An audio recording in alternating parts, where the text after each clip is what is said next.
चंद्रपूरच्या नागभीडमधील शेतकऱ्यानं किडनी विकल्याचं उघड झालं होतं। या शेतकऱ्याचा वैद्यकीय अहवाल समोर आलाय, त्यात त्यांनी डावी किडनी विकल्याचं समोर आलेलं आहे। नागभीडमधील शेतकरी रोशन कुडे यांनी शेतीसाठी सावकाराकडून 1 लाखाचं कर्ज घेतलं होतं।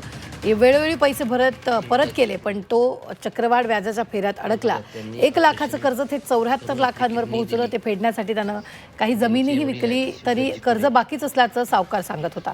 शेवटी या सावकारानं शेतकऱ्याला किडनी विकण्याचा सल्ला देत दबाव टाकला। यातून शेतकऱ्यानं कोलकात्यात जाऊन किडनी विकली। ही घटना समोर आल्यानंतर शेतकऱ्याची वैद्यकीय तपासणी केली आणि या वैद्यकीय अहवालात शेतकऱ्यानं किडनी विकल्याचं समोर आलेलं आहे। किडनी विकावी लागते आणि राज्याचे मुख्यमंत्री म्हणतात सगळं आलबेल आहे। केंद्र सरकार मनरेगासारख्या योजना जवळजवळ बंद करण्याच्या मार्गावर आहे। रामजीच्या नावानं योजना चालणार नाही। सरकारला शेतकऱ्यांची चिंता नाही। आतापर्यंत हे सरकार आल्यापासून 1500च्या वर शेतकऱ्यांनी आत्महत्या केलेल्या आहे। एक किडनी विकण्याचं प्रकरण समोर आलं आहे, पण असे असंख्य प्रकरण आहेत।